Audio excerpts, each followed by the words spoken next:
Here's an interesting article here. Going back in America's past, Cadillac's cultural turn. And it says here, the author writes, and this is by Warren Brown, and he wrote this December 24th, 1995. He said, "My mother, Lillian Gadsden Brown, always wanted a Cadillac, but she couldn't find a dealership that would sell her one. Not in segregated New Orleans anyway. She was black. And in the 1950s and 60s, the few blacks entering Cadillac dealerships in New Orleans tended to be the people who cleaned those places. My mother was a professional, that is, she belonged to what was known in black New Orleans as a professional family. Her husband was a teacher who did some occasional biological research for the National Science Foundation. But that wasn't enough to get her a respectful passage through the doors of local Cadillac dealerships, where some salespeople laughed at her outright, or directed her to a used car lot to shop for battered Chevrolets. So my mother did the next best thing. She bought a Cadillac from a rich white man in nearby Metairie, Louisiana, for what she deemed a good price. It was a 1965 Cadillac Coupe de Ville, midnight blue with a cream white top, white leather interior, and white wall tires. My mother cleaned that car weekly. At least she ordered her children to wash, wax, and polish it with clean, soft cloths. Please, don't scratch my car. And when she stepped into the sparkling caddy, she would become a black Cinderella en route to a ball, even though her destination was Wegmans supermarket in East New Orleans. Many blacks in New Orleans and around the United States, including people with more money than my mother, bought their Cadillacs and other expensive cars, Packards, Lincolns, and Chrysler New Yorkers, second-hand from whites. Sometimes those blacks actually bought their luxury cars new by paying white buyers, front men, to shop for them. The roundabout purchases stem from the market precepts of the time. General Motors Corporation's Cadillac division billed itself as the standard of automotive excellence. Blacks, by virtue of their social and economic standing in pre-civil rights America, were regarded as anything but excellent. Through much of the 1930s, Cadillac had an unwritten policy of not selling to blacks, according to automotive historian Leon Mandel, author of the book American Cars, and John Steele Gordon, who wrote on the subject in the November 1995 issue of American Heritage magazine. Cadillac was after the prestige market, and part of its strategy to capture that market was its refusal to sell to blacks, Gordon wrote in an article that is now being distributed by Cadillac. Nowadays, Cadillac is still after the prestige market, but the car division and its parent company have undergone a cultural revolution in the last decade.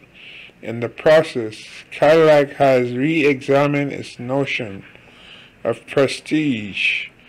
Simply put, prestige is now market share, said Charles Carradine, a black 45-year-old Detroit native and marketing executive who serves as co-chairman of what Cadillac calls its diversity marketing program.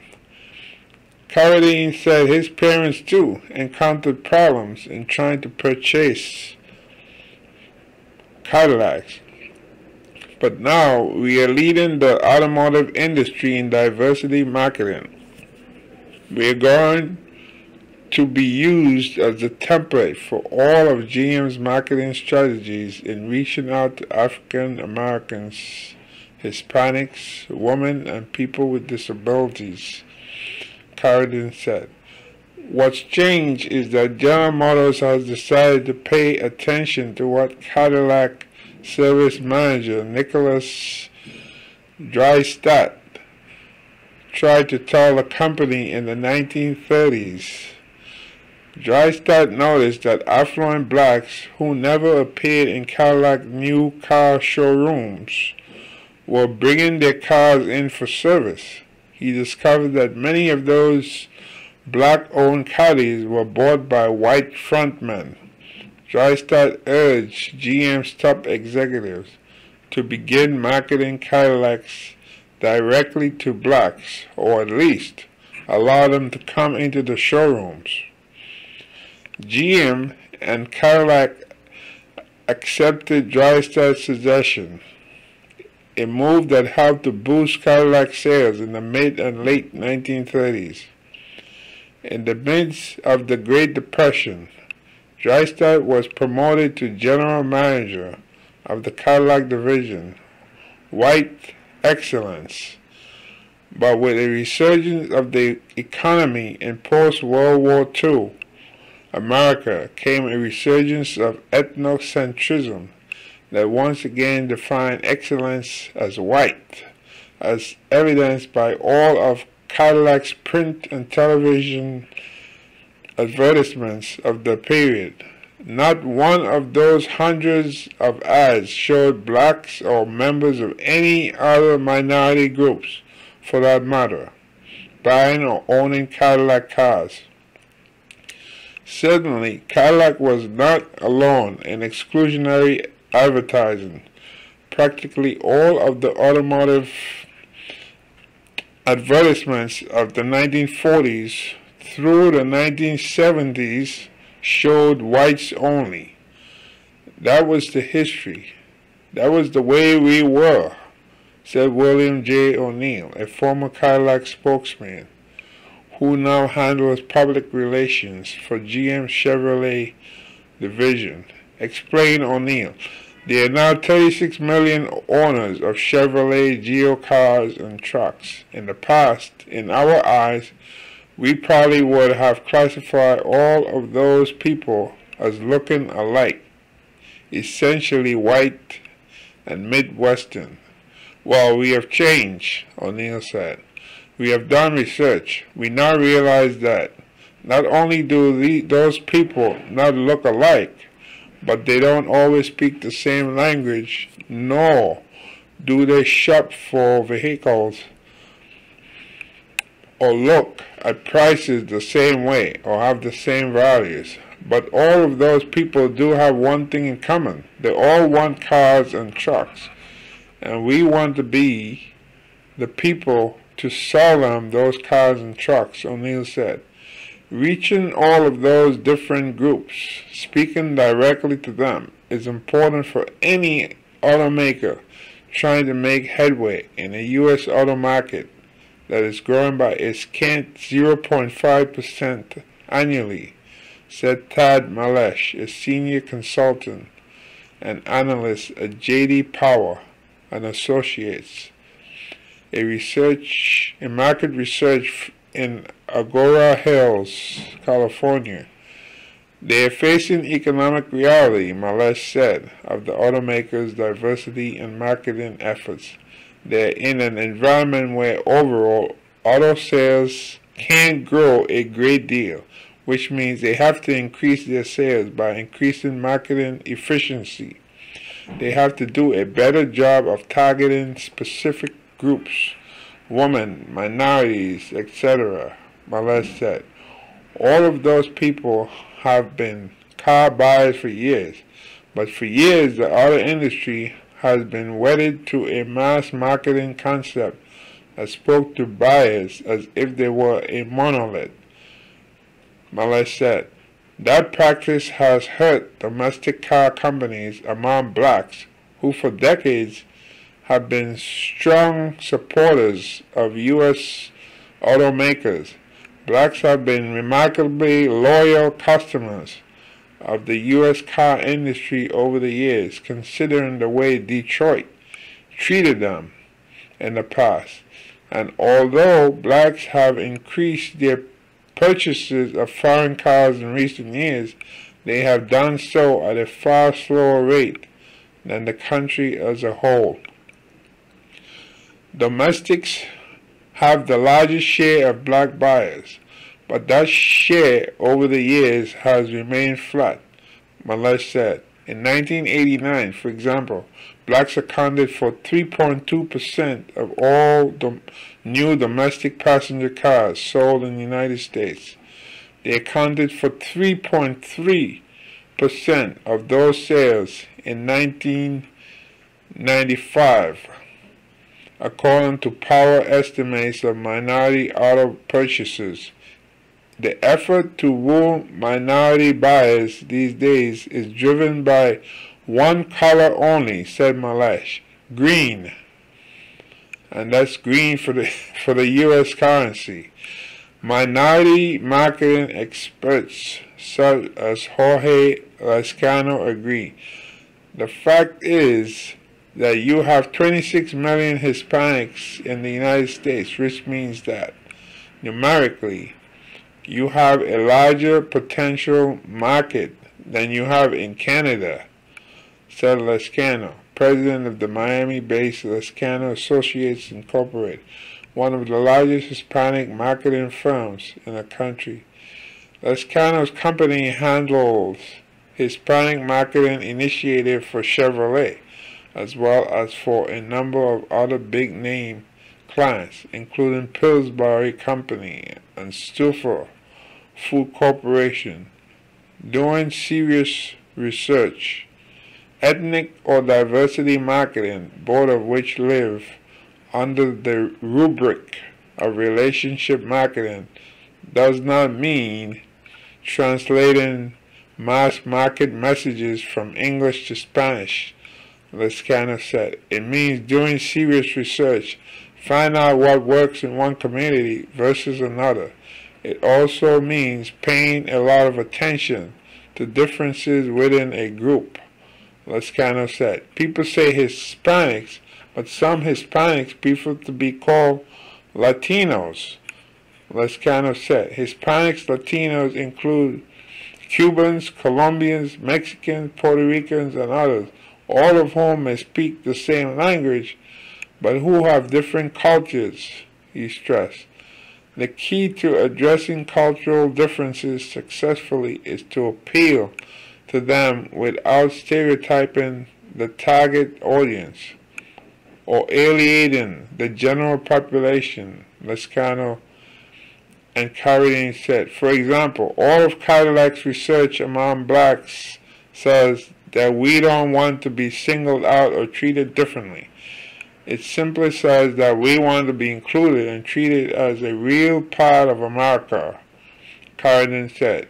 To that end, Cadillac is weaving images of black professionals and family life into its advertisement, images similar to those routinely used to portray whites. The idea is to create a warm and fuzzy feeling, one that plays to black cultural nuances, such as dress, language, and body language, but that has lots of crossover appeal for whites, Carradine said. General Motors also is running similar ads, showing people with disabilities, including one TV ad showing disabled people with the U.S. Olympic ski team and a Chevrolet Tahoe sport utility vehicle, getting dealers involved. GM, along with other car companies, also is stepping up training programs to teach dealerships how to relate better to people from diverse backgrounds. Cadillac last year conducted 2 such programs for dealers in Philadelphia and the Washington metropolitan area. At first, there was some resistance. People didn't want to come. And when they came, they didn't want to be there because we were going to discuss diversity, said Carradine. But when we showed them how being able to work with those different groups were good for business, they became enthusiastic. He said, "My mother, who died last February, would have appreciated that kind of enthusiasm. It's such a beautiful car," she used to say of her beloved Coupe de Ville. But when the DeVille was backed into a church's brick wall by a teenage driver, she dumped the car in favor of buying what was then a new Chevrolet Celebrity and Chevrolet Cavalier. "I could have gotten another Cadillac for what I paid for the both of those," she said, somewhat overstating the case. But she explained that she just didn't want to go through the hassle of shopping another Cadillac dealer. "Those Chevrolet people," she said, "they are much nicer." Caption: advertisements for 1996 model year cars from recent issues of Ebony magazine include clockwise from top Ford Taurus, Chrysler Concorde, and General Motors sports utility vehicle, the Jimmy. Under diversity marketing, advertisers try to appeal to target audiences without alienating the general population. So this was written by Warren Brown. Warren Brown was a Washington Post auto columnist. He left the Post in 2017. He passed away in July 2018. Wow, interesting, right? Anyway, so it's interesting to know how the Cadillac was not marketed to black people in America. It was just, I mean, you couldn't go into the showroom. You know, that's really something. And many black people today probably have no idea that this was the case. You couldn't step into that Cadillac dealership because they were not going to sell you a Cadillac. What's interesting is how things have turned around, you know, whereby now we have black people who are willing to spend their money in like sneakers and all sorts of stuff, you know, practically giving away their money to buy some expensive stuff, making other people rich. And at one time, these same people would say, "No, keep your money. I don't need you to do business with me, you know. Yeah, keep your money." So that's why you had what you call things like Black Wall Street and so forth, where black people had businesses, were able to create wealth. Yeah, back in the days of Jim Crow. But now with that gone, it's like, okay, let me go and buy from this guy instead of opening up my own business. Let me buy from this one, that one, and everybody else.